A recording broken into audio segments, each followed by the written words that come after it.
ये लाहौर शहर के एक मोहल्ले का मंज़र है जहाँ पर पीपल का एक 70 साला दरख्त कट रहा है। लाहौर की 1.5 करोड़ की आबादी में हर रोज़ किसी न किसी गली मोहल्ले में, किसी कॉलोनी, किसी सोसाइटी में इसी तरह कोई ना कोई दरख्त रोज़ाना कुर्बान होता है, क्योंकि इस पर कोई पॉलिसी नहीं। क्योंकि जो इसको शिफ्ट कर सकते हैं, जो इन दरख्तों को बचा सकते हैं, जो इन दरख्तों की ट्रिमिंग कर सकते हैं, वो किसी से डरते हैं, वो अपनी ज़िम्मेदारी पूरी नहीं करते। मुझे पाकिस्तान के तमाम शहरों से हर रोज़ लोग वीडियो भेजते हैं जिसमें वो अपना नाम और इलाका ना बताने की शर्त पर मुझे तफसीलात बताते हैं, और मुझे अंदाज़ा है कि इस वक्त शहरों के अंदर जिन लोगों ने 30-40 साल पहले अपने घरों के लॉन में, अपनी गलियों में या कई ऐसे दरख्त लगाए गए थे जो कि अब घरों की दीवारों को तोड़कर, उनकी सीवरेज लाइनों को ख़त्म करके उनके लिए वबाल जान बन रहे हैं। इस हवाले से गवर्नमेंट को कोई पॉलिसी मुरतब करनी चाहिए।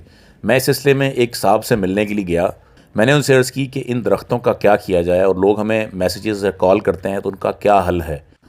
वो साहब हमारे काम से बहुत नाखुश हैं और नालां हैं, और वो कहते हैं जी आपने ये क्या ड्रामा लगा रखा है।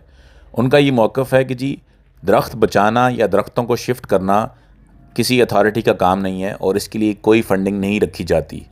मेरी गुजारिश है पाकिस्तान के तमाम शहरी इलाकों की अथॉरिटीज़ से कि अब इस तरह के मसले पैदा हो रहे हैं शहरी इलाकों में, जिन लोगों ने दरख्त लगा लिए थे, अब वो दरख्त उनके लिए वबाल जान बन चुके हैं या कोई मसाइल उनके लिए पैदा हो रहे हैं, तो उन दरख्तों की मुनासिब शिफ्टिंग का या उनके लिए इंतज़ाम किया जाए। वरना क्या होगा कि लोग अपने प्राइवेट गली मोहल्लों में ख़ुद फ़ैसले करेंगे और इस तरह के कीमती दरख्तों को ज़ाया कर दिया जाएगा।